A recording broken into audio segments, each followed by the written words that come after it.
pada manusia yaitu sistem ekskresi. Sekarang kita lihat perbandingan antara sistem ekskresi dengan kata-kata lain yang mirip yaitu sekresi. Kita tulis ya di sini bahwa ekskresi dan sekresi itu adalah kata yang berbeda. Kita sering keliru nih dua kata ini. Sekarang kita lihat dari katanya, asal katanya ya. Ekskresi dari asal kata bahasa Inggris yang ini bunyinya nih, excrete.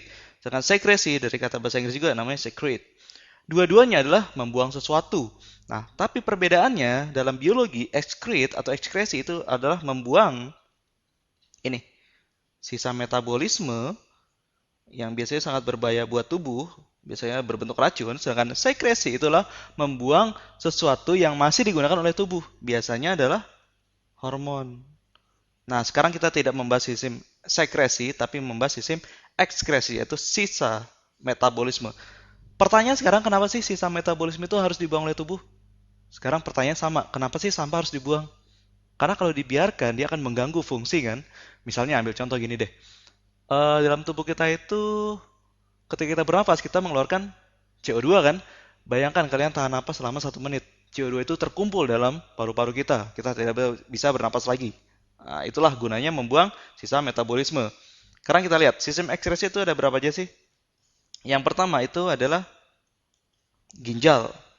Ginjal itu nah, bentuknya seperti ini, ada dua kapiler darah yang terletak di sana, satu masuk, satu keluar. Jadi bisa dibilang ginjal itu adalah alat untuk mencuci darah. Letaknya di mana? Letaknya itu di daerah pinggang. Dan ingat, ginjal itu ada dua pada manusia yang sehat. Mungkin nggak kalau manusia itu hidup dengan satu ginjal? Mungkin. Karena itu ada yang donor ginjal kan. Nah, setelah itu kita lihat organ yang kedua, yang sistem ekskresi, yaitu paru-paru. Nah, paru-paru, saya ingatkan lagi, sebenarnya kita sudah membahas paru-paru itu sangat detail di sistem respirasi kan. Nah, kita lihat bagian dari paru-paru. Apa nih? Yang di atas, yang menuju ke arah mulut, yaitu trakea. Cabang yang ke kanan dan kiri disebut bronkus. Dan, nah ini paru-parunya sendiri. Kalau lupa saya tulis deh.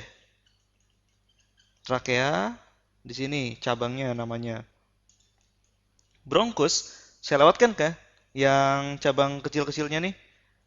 Apa namanya? Bronkiolus. Ingat di biologi semakin panjang namanya, biasanya semakin kecil bendanya. Ujungnya berupa kantung-kantung tempat pertukaran gas namanya alveolus. Nah, sekarang organ yang ketiga yang akan kita bahas. Kulit. Loh, kulit memang organ buat ekskresi? Iyalah, coba lihat. Kulit kita itu membuang apa sih? Nah, kalau udara panas kita mengeluarkan keringat kan? Keringat itu terdiri dari apa? Satu, air atau H2O. Yang kedua adalah NaCl atau garam. Agak salah saya tulis garam. Jadi saya hapus. Oke, ini adalah bagian garam. Nah, sekarang kulit mengeluarkan keringat yaitu air dan garam. Paru-paru mengeluarkan apa nih? CO2 tambah air. Loh, memang paru-paru ngeluarin air. Coba kita lihat. Ketika kita bernafas, menghembuskan nafas, sebetulnya di nafas kita itu ada air, cuma dalam bentuk uap. Nah, kulit mengeluarkan air dan garam, paru-paru mengeluarkan CO2 dan H2O. Sekarang ginjal. Ginjal tuh ngeluarin apa sih?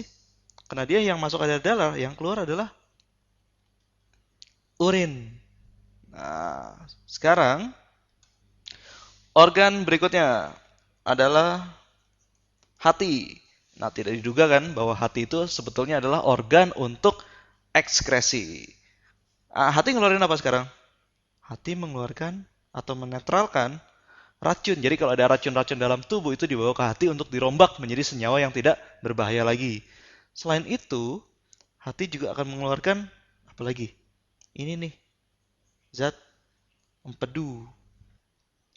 Sekarang letaknya hati di mana sih? Kita tahu di dada. Sebetulnya hati itu agak agak rumit juga letaknya. Nah, ini ada saya hapus sedikit yang menghalangi gambar.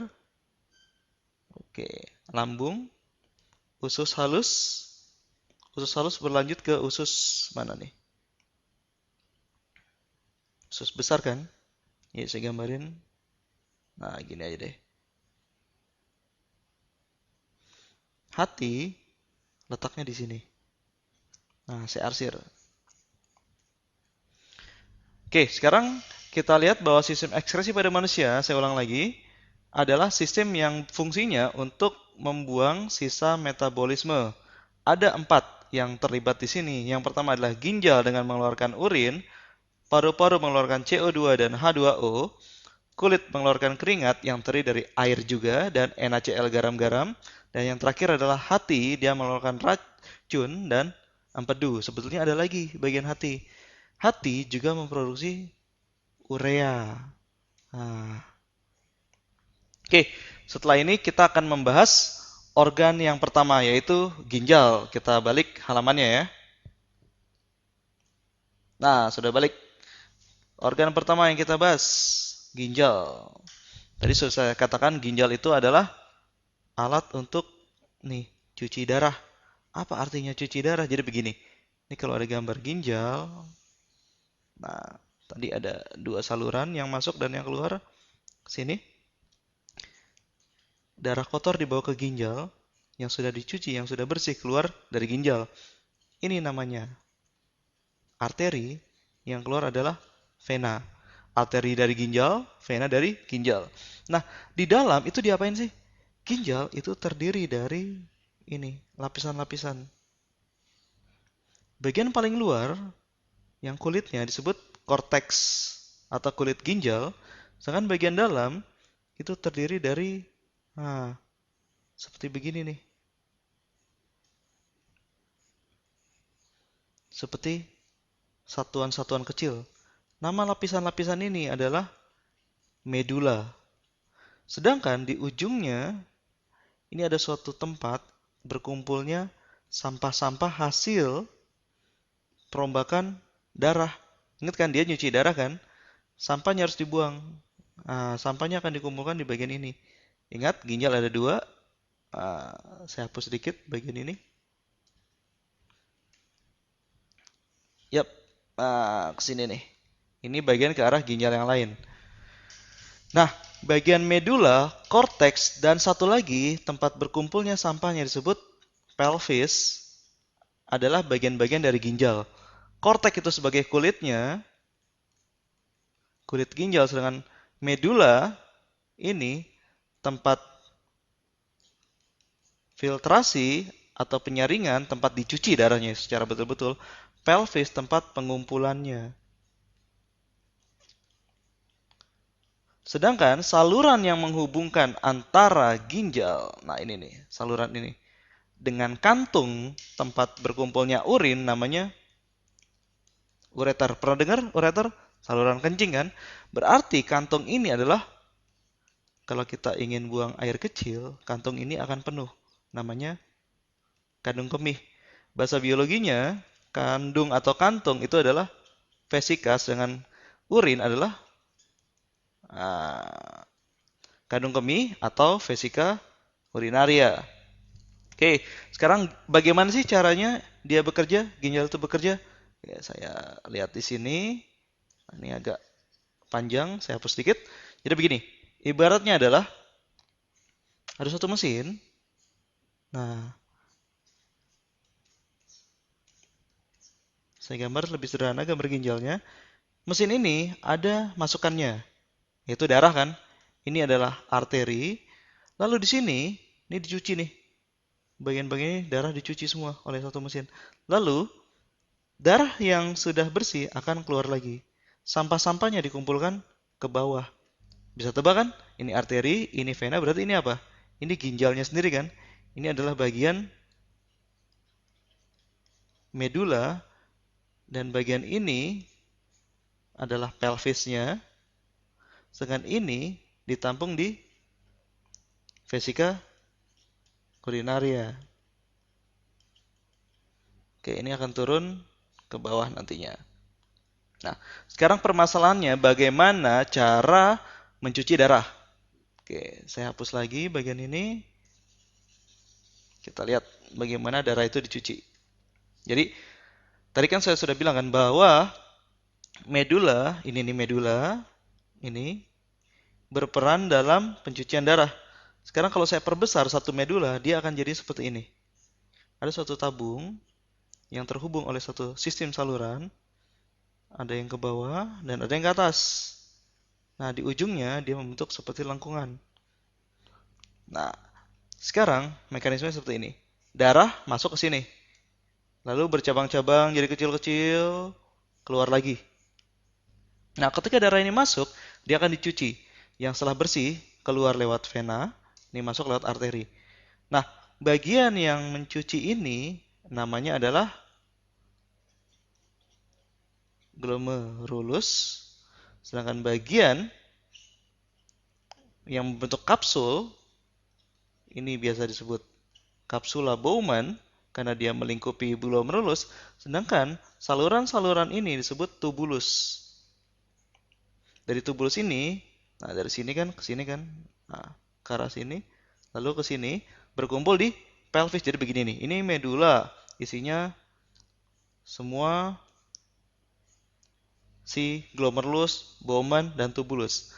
Nah, untuk mempermudah, satuan unit dari glomerulus, tubulus, dan kapsula Bowman itu dinamakan semua ini, dinamakan ini nih, nephron. Atau bisa juga dipakai kata-kata lain yaitu nefron. Ini sama aja nih. Tapi ingat, bukan neuron. Neuron itu adalah sel saraf, sedangkan nefron adalah satuan.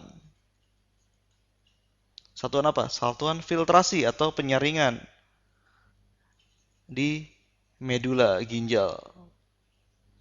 Oke, jadi kita jelas bahwa sistemnya adalah darah itu disaring di glomerulus, lalu dilanjutkan di kapsula Bowman, lalu dikumpulkan di tubulus. Tubulus semua akan berkumpul di pelvis, pelvis mengantarkan ke ureter. Ureter akan berkumpul di vesika urinaria atau kandung kemih ini, lalu turun ke bawah. Nah, kalau saluran yang menghubungkan antara ureter dengan vesika urinaria dan dari vesika urinaria ke bawah, yang menghubungkan antara vesika urinaria dengan dunia luar, jika kita ingin membuang, ini adalah namanya uretra. Oke, saya highlight lagi. Kita sudah tahu bagian korteks, bagian luar atau kulit ginjal. Arteri tempat darah itu masuk, darah-darah yang kotor itu masuk. Selanjutnya dicuci atau disaring di medula, dikumpulkan di pelvis. Nah, setelah itu di bawah dari pelvis dibawa ke vesika urinaria melalui ureter, lalu dikeluarkan melalui uretra. Sedangkan bagian-bagian dari nefron atau satuan filtrasi di medula adalah glomerulus tempat filtrasi itu sendiri dan kapsula Bowman. Dan terakhir adalah tubulus.